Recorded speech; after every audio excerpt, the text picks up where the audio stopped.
This May, Kingstree, South Carolina becomes a place of remembrance and reflection.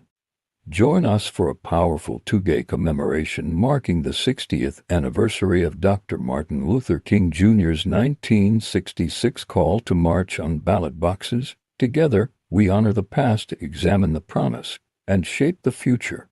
Friday, May 8th and Saturday, May 9th, 2026. For more information, contact C. Williams Rush at 803-397-1859.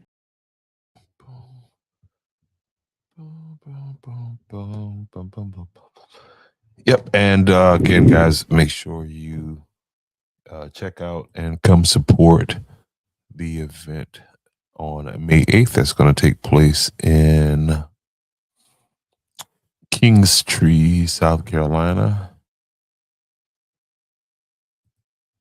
It's going to be the commemoration of the 60th anniversary of when Dr. Martin Luther King Jr. came and visited Kingstree, South Carolina, in an effort to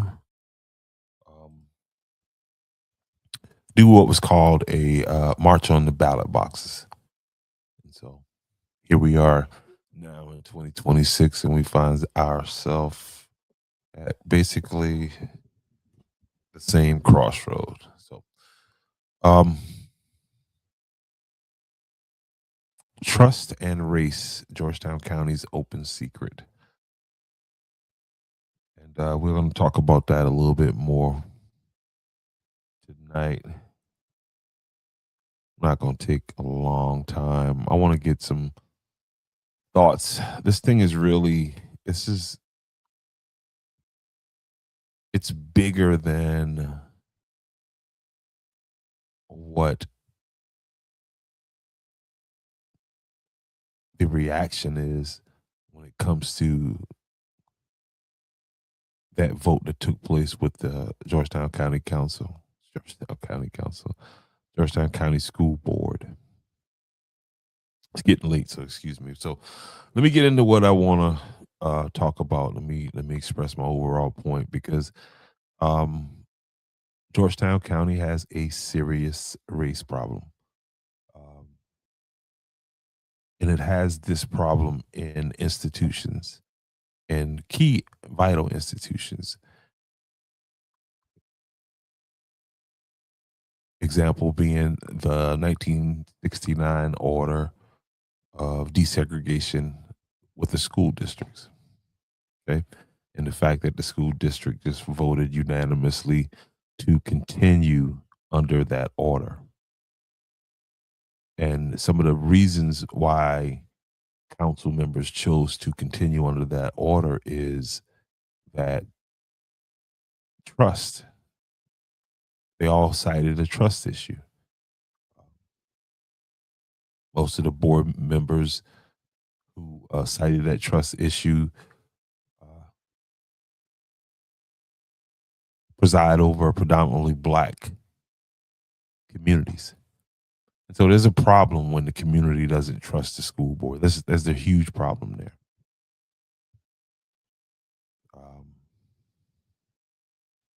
So let me get into my overall point here tonight, because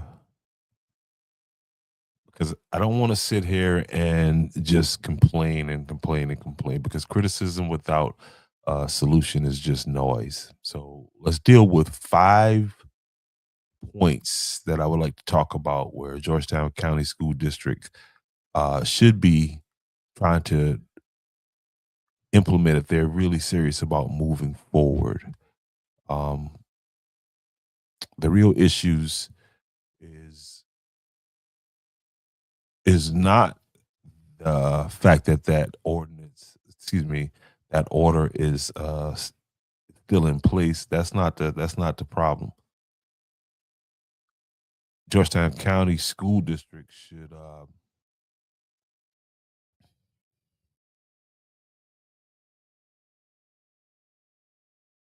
the federal oversight is not the real issue. The real issue is what does the school district plan to do to build this trust, to rebuild or build this trust? Obviously, there's never been any trust there. So what is the school district going to do to build this trust, prove that it's doing things fair, and improve education of every child in Georgetown County. And again, I see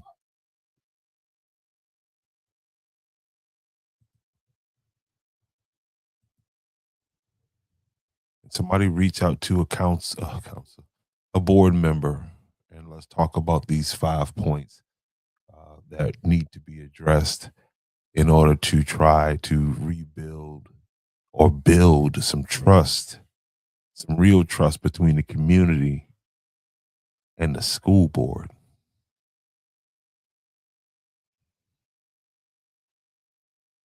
If you plan to move this county forward,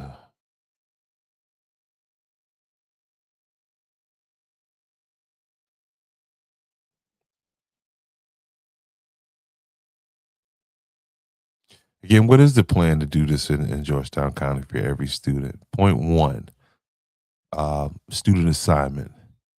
The first issue is student assignment. That means attendance zones, magnet programs, school boundaries, and whether the way students are assigned in school creates fairness or does it recreate segregation just under another name? So here's the solution. Listen up, district members. The district should present the public student, the district should present the public a student assignment audit. Okay. Show the people the zones, show the people the racial makeup, show the people the poverty numbers, show the transportation times, show what progress each school has access to, and explain it clearly. Because that's another thing, and because somebody will say, "Well, that information is there, but it's not readily available." And then you wonder where the trust issue starts to why there's trust issues.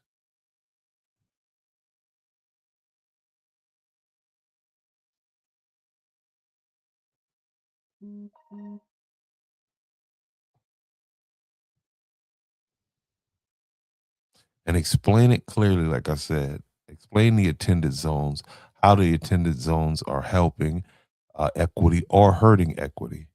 Don't hide it in legal language. Just put it in plain language that people can digest. Because if students in one part of the county are being routed into stronger opportunities while students in another part of the county is being routed into struggle, that's not just geography, that's policy. And here's the thing about policy: policy can be changed.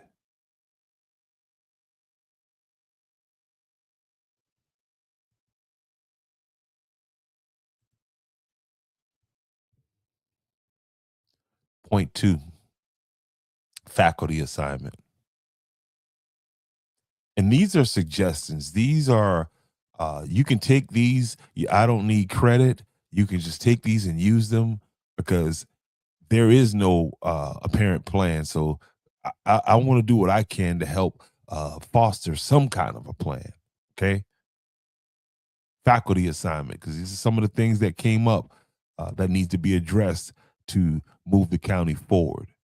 Not just for the sake of coming from under that order, but to build real trust. It's a problem that trust is not there. We're going to dig a little deeper into that too. Not a little deeper, a lot deeper into that. Faculty assignment. Again, the second issue is faculty assignment. That means where teachers are being placed and whether some schools are carrying more vacancies, inexperienced teachers, more out of field teachers, or more turnover than others. Solution: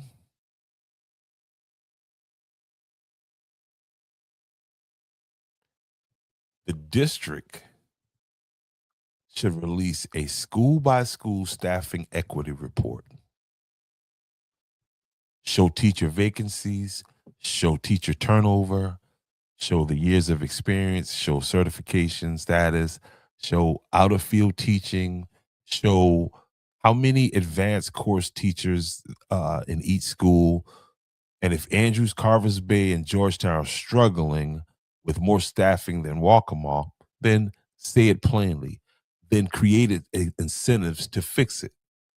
Housing incentives, pay supports, retention bonus, grow your own teacher pipelines, partnership with colleges, teacher residency programs, and other stronger support for teachers placed in high need schools. Because if you cannot talk, because you cannot talk about equity if the most vulnerable schools are struggling to keep teachers.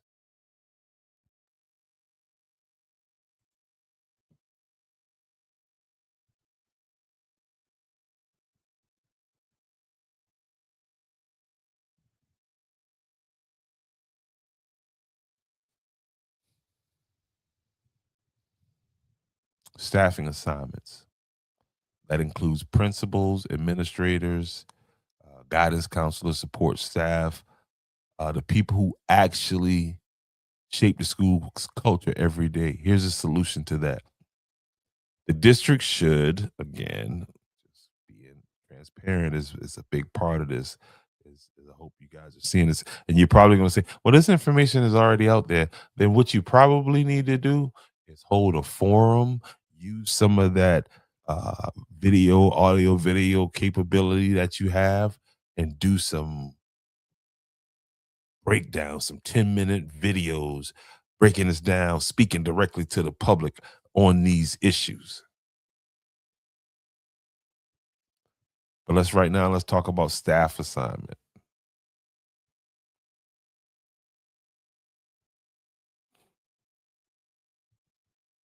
Again, and that includes all of your support staff, the people that make up the culture of the school.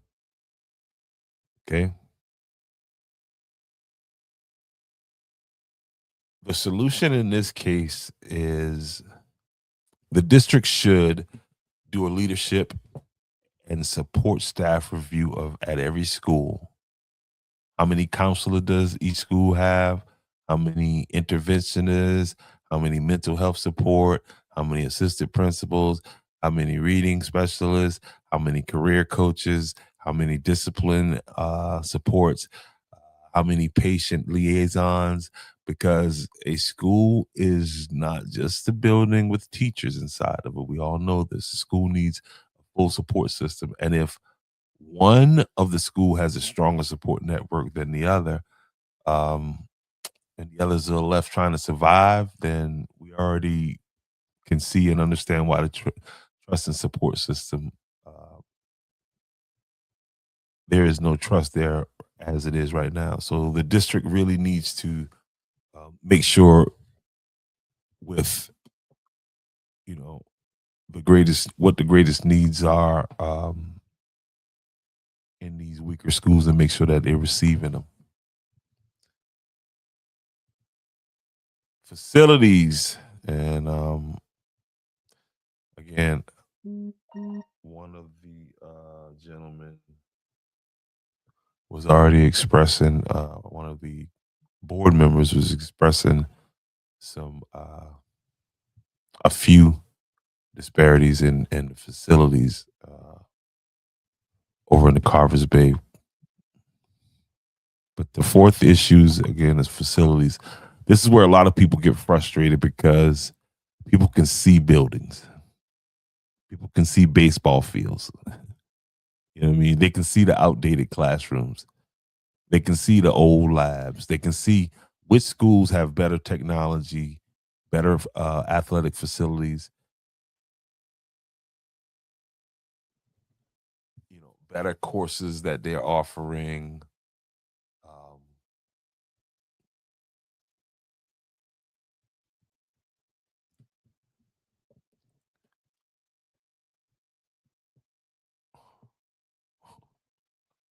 and overall, just better opportunities. So here's a solution. The district needs a public facilities and resource equity map. Show the age and condition of every school building, show science labs, show technology, show libraries, show AP courses. show dual enrollment access, show career and technical programs, show athletic facilities, show art programs, show internet and classroom technology. Then rank the needs openly. And after they create a 5-year facility, after they create, let me get my thoughts together here.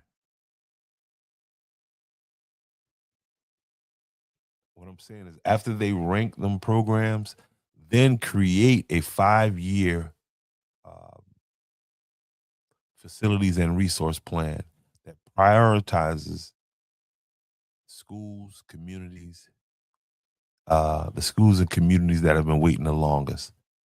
Not the loudest communities, not the richest communities, not the most politically connected communities, the communities with the greatest needs. This is what equity means. Point 5, the good faith issue. And this is where the problem is. This is the heart of the problem in Georgetown County leadership from top to bottom. This is the heart of the beast, in my opinion.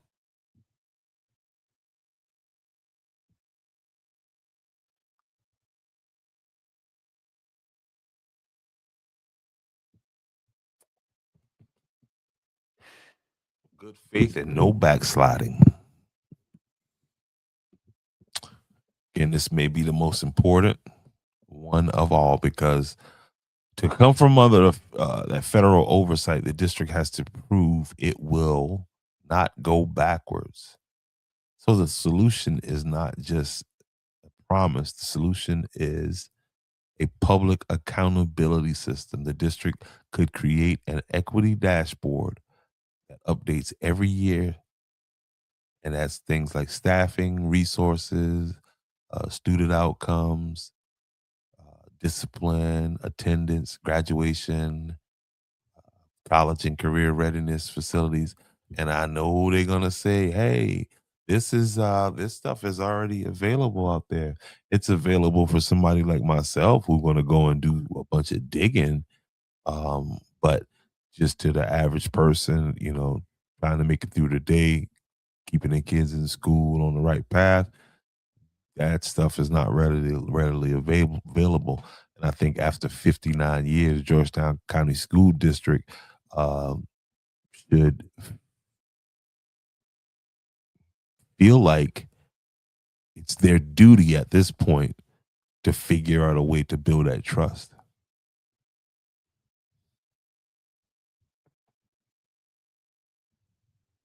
I mean, we know why it's there.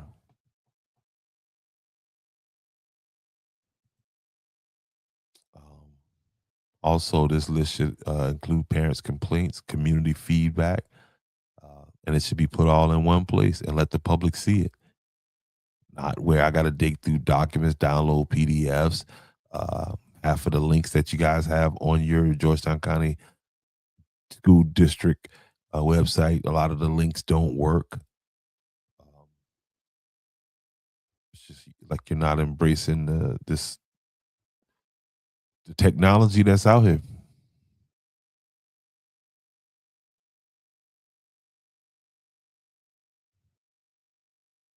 Yep. You need to create that, and you need to let the board see it. Um,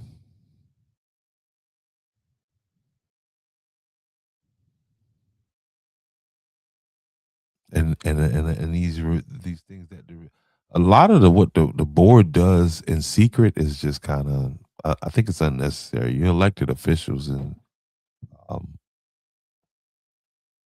especially when it comes to how the superintendent deals with these principals in different situations, because the fact that I haven't heard anything, maybe I'm missing. Somebody could get in the comment section, tell me if there is an update on the situation where the lady in Georgetown from Georgetown High was making accusations that coaches were being paid by a entity other than Georgetown County School District. Haven't heard anything on that issue.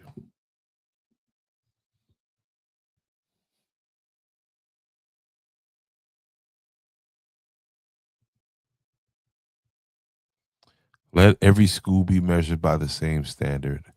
And if the district falls short, the board should have to explain what it's doing to fix it. This is how you build trust, not with speeches, not with slogans, not with another committee meet and disappears, all that momentum and everything disappears after the meeting is adjourned. You build trust with transparency, data, accountability, and a bigger solution.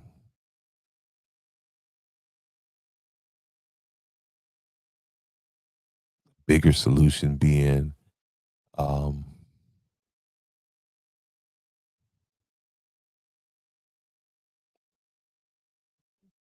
again, that transparency is what's gonna take you there. So the bigger solution is Georgetown County needs a real unitary status roadmap, a written plan, public plan, a measurable plan, a plan with deadlines, a plan with school by school data, a plan that tells the people here is where we are, here is where we're failing, here is what we're fixing, here is, who is this is here is who is responsible. And when my opinion is when the public see this kind of progress, um, this is where you start to go to heading down the road of building some trust.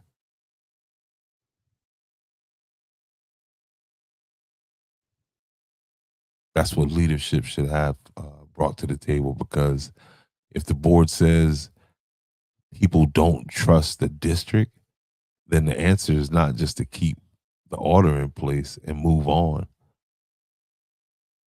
The answer is to ask, what must we do to become trustworthy? That is the missing question. Not how do we get from under the oversight.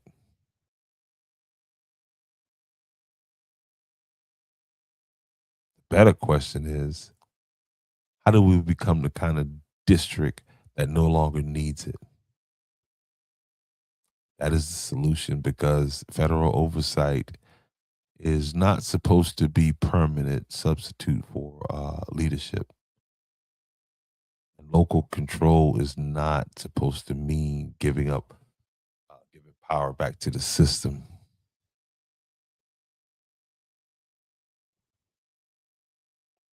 That has time and time proven that um, it it can and it cannot be fair. So, what are we talking about here? The goal, in my opinion, should be higher than both of those arguments. The goal should be a district that is fair enough, transparent enough, accountable enough, and excellent enough that the public can see the difference with their own eyes. So if Georgetown County is serious, then stop saying trust needs to be rebuilt and start showing the plan to rebuild it. Stop saying equity matters and start proving it's school by school. Stop saying children are the priority and start putting resources where the need is greatest. Stop asking black communities to wait and start showing these measurable progress. These measurable progresses every 3 months or something should be coming back telling us because 56 years of patience is no longer the plan. The plan has to become action at some point. The plan definitely needs to be transparent. Transparency should be the plan.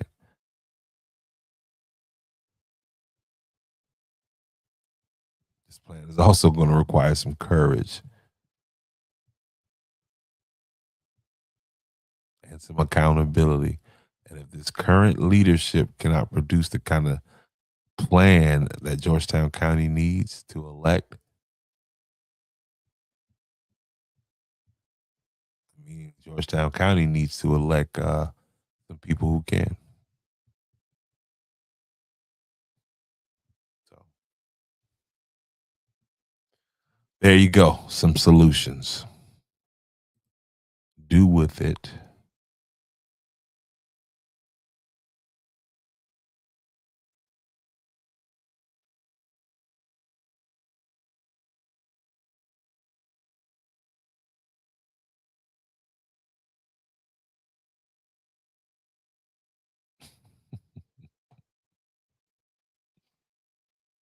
Oh, shit. I love when people take a long time to thank you for the comment. It's funny too. He was like, dude, I was watching your live stream and it's helping me. He said he was paralyzed since he was born. And his dad put my live on TV and now he can stand up to shut the TV down. Keep watching, big man. You'll be walking pretty soon. Anyway, I don't know.